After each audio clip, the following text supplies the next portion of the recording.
Welcome everyone. This is Montywhyte. No edits, no cuffs off. No edits, no cuts off the cuff. That's a great start. Um, I made some purchase on GameStop as per usual. Let's see. I made purchase on last week, and this week. Uh, I didn't post a video last week just cause I honestly was just too busy with life, enjoying life. But in terms of my portfolio performance right now, all time 2% up, which is not that great. It is what it is. Um, and my GameStop cost basis is obviously going down. I'm in cost basis negative because right now I have bought my shares at 23.91. Wait, what's my average? My average is right here, 24. 24.11 is my average for my GameStop. Um, I've been working on this entire time. I've been trying to find a good way to approach games. I'm trying to do I want to say I'm trying to do an absolute evaluation. But this is in a way I'm doing something called absolute evaluation of the stock of GameStop. Um, uh, this I think approaching it per quarter, it doesn't really give me a whole lot of insight of how the company's actually doing. There's a lot of people that I have been in talks with who focuses on quarters to quarter, when in reality, there's not a whole lot of things that happens in quarters to quarters, right? I usually fundamentally always follow companies by year. So for people who follow companies quarter to quarter, I think you guys are way too much into the sauce. You guys kind of need to step back and actually look what's actually happening year over year. You can actually get a better picture going on. So for example, right here, this is I pulled out data for the last 5 years, including 2022's performance, right? And what I'm doing is something called average revenue per unit, or ARPU. And ARPU is usually used for tech stocks and media companies because it's based on revenues per user, right? So in this case, the per unit is the stores. So I'm calculating net sales divided by how many units were operating at that time. So in this case, you can see that back in 2018, it was much higher number than compared to the 2019 performance, followed by 2020. You can see there's a steady decline in terms of performance per unit per store. But ever since Brian Cohen entered around in 2020, they have jumped back up into to almost their 2018 sales numbers. But obviously in 2022, it has kind of plateaued. So overall, from what I can see, based on the last 5 years, right? Based on the last 5 years, it has shown stunted growth at this point. Like it's flat. Um, and with all things considered, I think they're just gonna continue cutting costs. In terms of revenue, they have shown pretty consistent revenue in my eyes, because if you look at year over year, right, it goes from 8 billion, 6 billion, 5 billion, 6 billion, and they're hovering around 6 billion in profits per year, right? So if they're going to keep doing this and they have lower store count, this company will be like profitable overall. It is profitable overall. Right now they're just doing a lot of in-house housekeeping right now. And people should just really focus on not quarter to quarter. There is like some concern I can understand and relate to, like top line revenue, but at the same time, they need to really control their expending in terms of their internal expenses, right? Right. It clearly shows that they could be more efficient. So what I'm looking for moving forward is being efficient, and for people who are just playing or just following GME or any kind of stock in general quarter to quarter and needing guidance, it's just a waste of time. Just stop doing what you're doing. Stop being weird. And if you don't like what's going on quarter to quarter, just get out of it. Like you're wasting your time on a company that by balance sheet wise, it is red. Why you are trying to play a quote unquote investment when you get upset by a quarter, right? And I understand that you get upset with no guidance, but I had that same issue when I invested into Netflix in 2021. when nobody was sure who was going to win the streaming wars. And even Netflix themselves provided no guidance. And look at where we are today. They provided guidance. They have cracked down on password sharing. They are making more. They're having more signups, which means more users, which means more revenue, and they have price action uh mode. Like they have price action like on their users. Like if they want to bring up their prices, the users are still there. Sure, they'll maybe lose some, but they're making more money per user because they have grown organically. All the streaming services like Disney and Peacock and HBO, you know how they got their numbers? Partnerships. Partnerships with the cable companies jacked up their numbers, and look at where they are. Jumped up their prices. Everyone's running. Everyone's running. Nobody wants to watch Disney Plus anymore. Nobody wants to I want to say nobody. But we're at the point where HBO has literally recently gave up one of their IPs to Netflix. Netflix won. It's over. So, just like GameStop's main competitor in my eyes is actually Amazon, because right now their focus is e-commerce, right? Forget about the NFTs, forget about the whatever that stuff is. What I want to see is a very efficient, lean retail experience for GameStop, both e-commerce and in-store. And I was just in the store today, and it was packed. And I live in a small city, right? I'm in the Waterloo area in Canada. It's a small, I wouldn't say small town anymore, but like it's a small town essentially compared to like Toronto, right? We're like maybe 100,000 population. That's about it. And the store was packed. So, so my general consensus and my general guide, I wouldn't say general guidance, but like if I was investing short term, and I'm going to define my short term, which is 1 to 5 years, then I would personally just hold it. And by the way, none of this is financial advice. Um, but if you're a trader, there's like a bunch of other things that are better to trade. Like look at Carnival Cruise Line, look at uh Texas Roadhouse. Well, that's not really a trade. That's more like an investment actually. Look at Tesla, look at Meta, look at Nvidia. Like just go trade those things. People who look at price action only between 0 months to 12 months are traders, and you're just wasting everyone's time and diluting information to people who really want to invest. And I'm a long-term evaluation investor, right? When I invest between either 1 to 5 years, which is my short-term play, or 5 plus years, and that's my long-term play. And if I want to trade, it's between 0 to 12 months, right? That's my definition of how I do things and how I approach things, and I think it's pretty fair. Because not a lot of things can happen between 1 to 5 years. I mean, a lot of things can happen in 1 to 5 years, but not astronomical. It'll be a business shift. Anything beyond 5 years is you're looking for, like, you think you're very bullish on the company. In 0 to 12 months, you're just trying to maximize your profits, right? Um, I think for GameStop, anyone who's looking into it, there's no such thing called MOAS. I'm gonna call it right now. There's no such thing called MOAS. Um, Stop playing this dark pool crap and stop playing this short interest stuff. Price action is determined by people with a lot of wealth.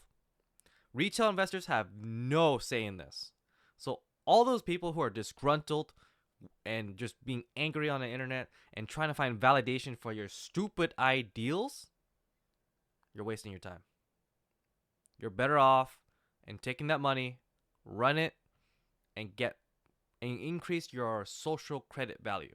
And when I say social credit value, I don't spend my time much on the internet because I'm spending time to increase my skill set and my credentials to get a higher salary. Meanwhile, you're playing gambling on the market. That's a complete waste of time and complete waste of money and complete waste of energy. So the reason why I don't do videos like every single day, every single week is because I don't need it. Right? I'm only doing this because it's like a challenge to me. I'm challenging myself that I'm going to show transparency on my investments, transparency in my thought process, to how I approach things. And hopefully, maybe someone someday will watch this and be like, hey, I actually learned how to do my own DDs instead. because that's what I'm doing. I'm doing my own DDs. I don't need anyone to DD. I only need my DD, right? Sure, I'll use other people as like frame of reference just to see things in a different light that I missed. But other than that, I do my own DD, right? I don't need someone else's to tell me what's my investment should be, or what, or how it should be, or how should I approach it. I do my own damn thing.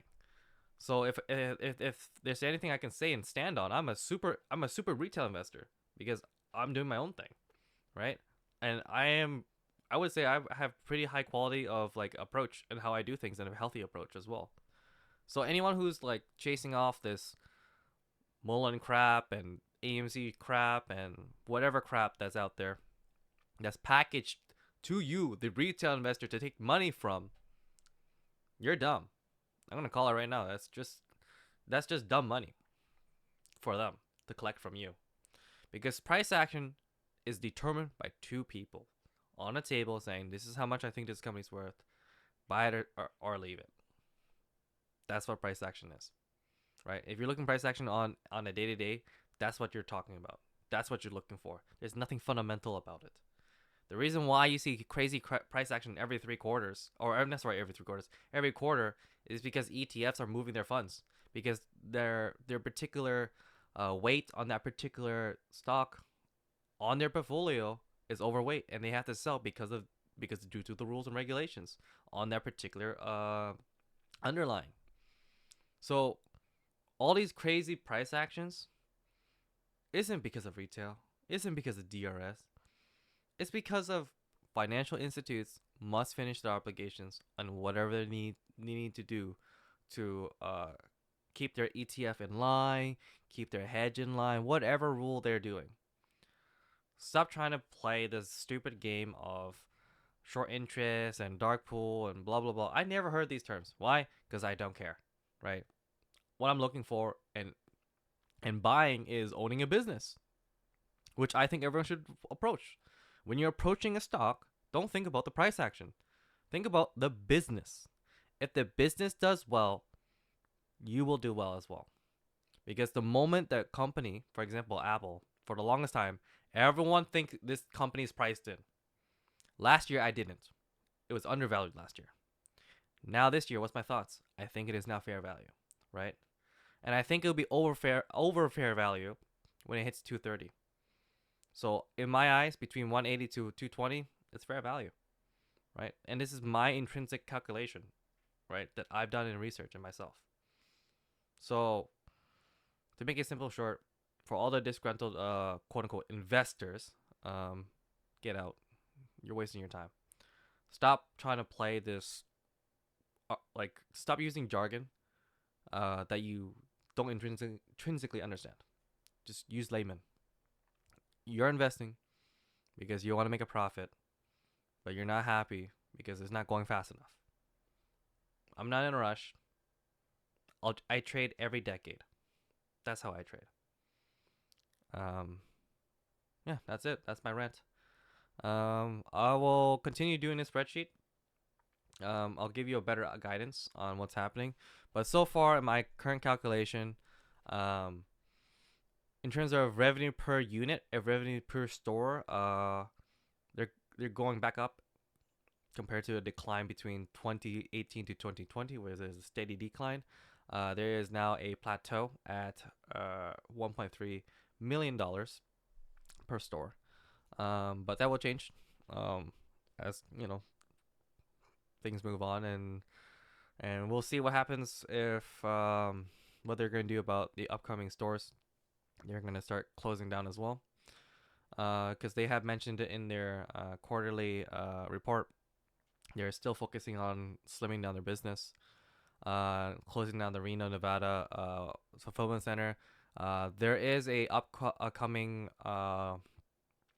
notice for getting rid of the Kentucky location to reconsolidate their efforts into both Texas, Grapevine, and also New York's location to do fulfillment.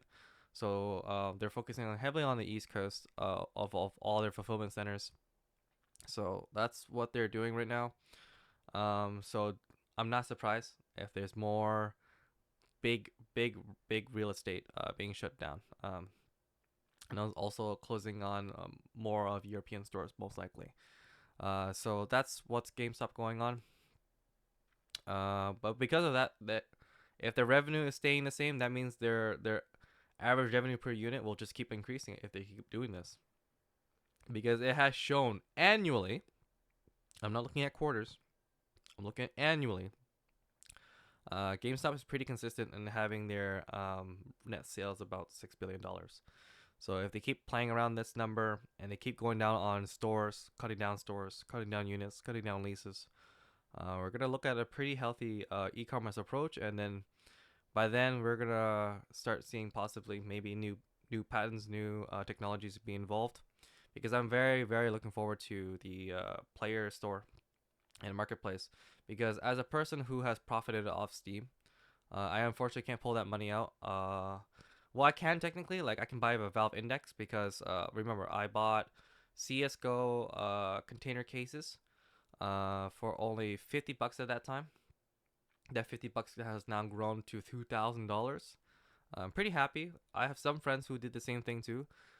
They bought it for maybe like under $100, and now they have $10,000 of like Steam credits. But the thing is, we can't pull it out. So imagine that same idea, same concept. Get some really good quality games, not AAA. It doesn't have to be AAA, just good quality games because there has been good indie games out there that's pulling the audience. Get pulled into the player store. And I'm not looking for NFT games specifically. I'm just looking for good games. Get good games on that platform, and then um, I'd be laughing by the end of the day, right? So I do have some. I wouldn't say some. I have a definitive um optimism for this company because the way they're approaching it, the way they're going. In my eyes, this is the next Chewy. They just have a lot of headwinds because remember, GameStop is a company that's inherited with a lot of inefficiencies. So just like how Bill Ackman had to reshape Chipotle, we're gonna be seeing the same thing again with GameStop. Imagine this. Imagine we're paying this stock right now $30 and it goes to $2,000 like Chipotle, because Chipotle is $2,000, right? Why is that $2,000? Because their cash flow is really good. Their business is very efficient. Their expenses are very low. They have a strong moat in the Mexican uh, Tex-Mex kind of um, brand value to people. So GameStop's gonna be approaching that direction, right? And the reason why I say that is because, for example, Nintendo, Sony, and Microsoft, they don't want to deal with the whole crap with having a storefront and then selling their consoles and stuff like that. Sure, Microsoft has some stores, Sony has some stores, Nintendo has some stores, right? But the major player in this case is GameStop, and I think with strategic partnerships with GameStop, it makes the incentive for continuing this strong partnership is just better for them. So in terms of retail space, like there's no one better than GameStop in my eyes in terms of for people getting their hobbies and needs. And it's not just a game store now because I've seen so many people going in there for Funko Pops or looking at the new mugs. Like it is no longer just a simple game store. It is now a hobby store. Something similar to Forbes Hobbies. I don't know if you guys have that in the United States, but in Canada we have something called Forbes Hobbies, where people go in this store and they sell like these Warhammer minis and all those kind of things. Those kind of specialized goods. GameStop is basically the big box store version of that. And because of that, there's like things like dice and D&D, like 21 sided dice and everything like that. All the thing all gamer needs, right? Either be cosplay, board games, even streetwear, right? So going towards with also digital, I'm very optimistic with the company. So stop looking at quarter to quarter. Look at how the things end by next year, right? We'll see this fiscal year report by 2024, around roughly about May or March, between March and May. We'll see our fiscal 2023 results. Um, I think I'm gonna stop talking about quarter after quarter action because I'll glance over it, but I'm not gonna do like absolute evaluation. I won't do that. I feel like I was wasting time doing absolute evaluation, doing quarter after quarter, because there's just so much inputting for me to do, and I don't have that much time. And I feel like I would do it injustice if I spend too much time doing quarter to quarter action.